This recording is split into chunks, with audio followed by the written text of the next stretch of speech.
concerts in schools with musicians dancing in very obscene, seductive ways, and our students joining as a mother is completely unacceptable. Fena tulowooza different.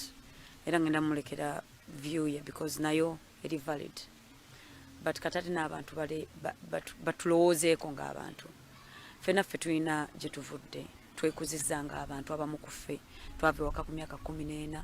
Katuyinza ate kunteeka ku pressure kuza mwana wo. Sheebah Karungi yagambye nti si ayina obuvunaanyizibwa okukuza abaana baffe n'okubassaamu empisa. Waliwo omuntu gwe bayita celebrity, waliwo omuntu ng'ali famous, waliwo omulala ng'ali infamous, waliwo omulala ng'ali popular. Mu Uganda abasookerwako betulina ba celebrity bali infamous. Infamous ye muntu infame ye muntu amanyika kulokola obubi nga Bad Black. Bad Black buli omu amanyi emirimu gye naye ate abantu bamumanyi. Lumbu yali infamous kubanga amanyiddwa okuvuma n'okujolonga. N'abalala bali ku social media nga betulaba nga tubategeera tubamanyi nga basefuko naye nga tetubategedde lwa bulungi. Waliwo abalala nga bali famous nga bamanyifu, waliwo abalala nga baatiikirivu nga bali popular. Kyokka omuntu gwe bayita celebrity, celebrity comes from the word to celebrate. Ye muntu gwe tujaguza. Dr. Tinyiza okuba nga ntambula abantu bamanyi nga siri celebrity nga ndi infamous nga ndi popular oba nga ndi famous naye nga siri celebrity.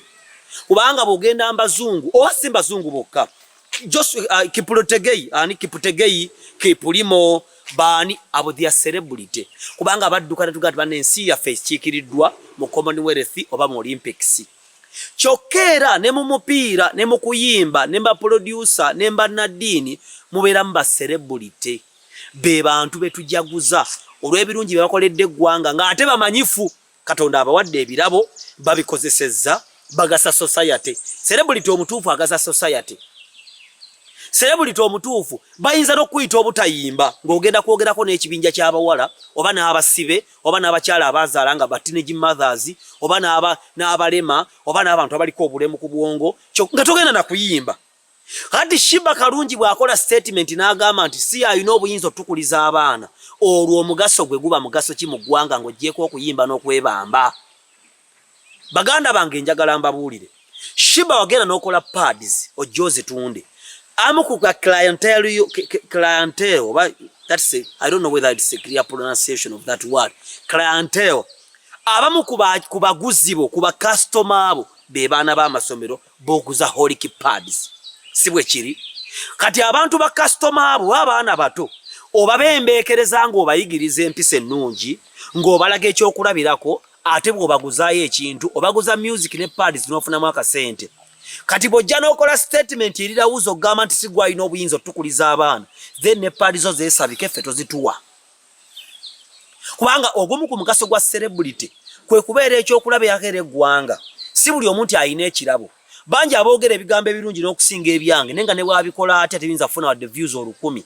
Kitegeeza Katonda akuwadde talanta oba ekirabo obeera ow'omugaso nga batulaba mu bazungu nti oli afuna omusaala n'awa charity kyokka ate musambi wa mupiira oba muyimbi. Kakati wano ewaffe baba bakugambyeko nodda mu kwekaza ekyo kibeera mu malala g'abantu obutakkakkana ate ebiseera ebisinga nga bwe mbagamba ne munvuma amalala agali associated to Buganda. Abaganda tebakkakkana kyova olaba Winnie ne we yandigambye nti mu nsonyi wajja n'akuvuma buvumi ne Sheebah Karungi naye mwana waffe wano. Ebyo nno bitulemesa emirimu kubanga tibaatuggadde. Abadde bagenda ntukola ba DJ Shiru, ba Suna Beni, Mbazira Tone, ba Sheebah Karungi, ba Dutch Skatero, ba White Benda, ba Revicksoni, abadde bagenda mbala ntubayimbira. Ntubakolera comedy tufunayo kasente. Kaya ate baatusazeeko. Kyokera mufo ky'okugamba nti bannange tugende oba twerondemu abantu 10 tugende ku ministry twetonde twagenda ministry ngezi tugenda okukolamu ekintu kyaffe obulungi. Abala bavudde okuwakana abala nze mpagira Sheebah abala government mbi mwagala banne government ekole etya.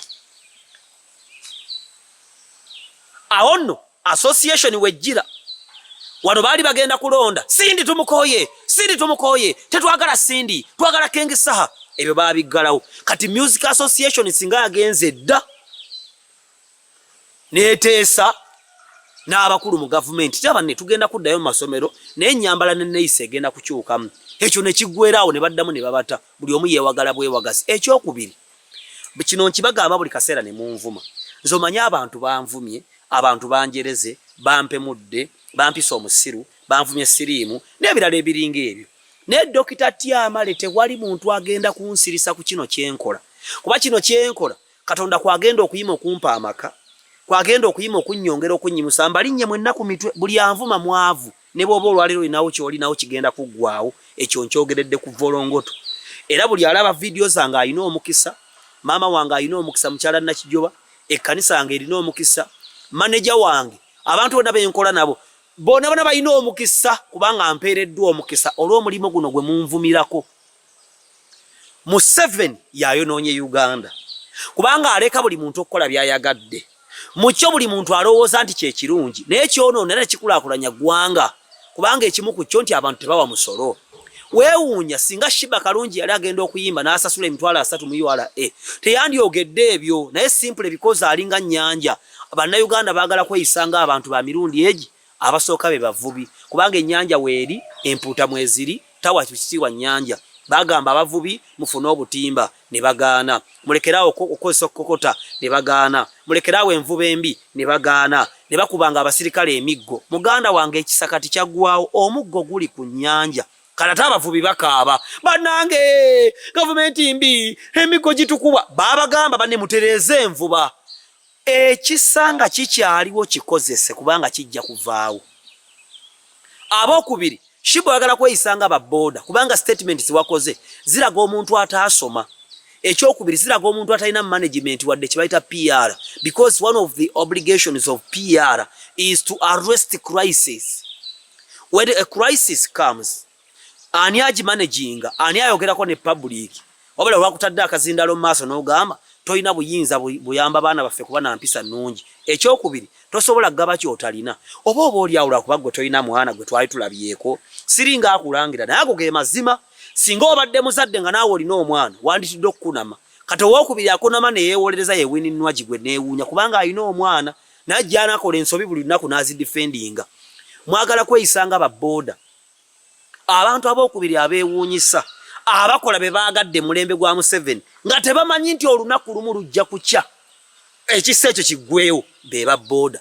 Babagamba bawandiisa baagaana bawandula amalusu bawemula batambula bubi tebalina mukulembeze waabwe baagaana obukulembeze bagoberera lukwago naye olunaku lumu mbabuli Baganda bange olunaku lujja kukya nga tewali booda ekkirizibwa kutambula nga tolina diguli kubanga emirembe gikyuka va ku mulembe gwa Museveni buli omu gwateekako data n'avuma omulembe gujja kukyuka nga tokyasobola kuvuma muntu ku Facebook.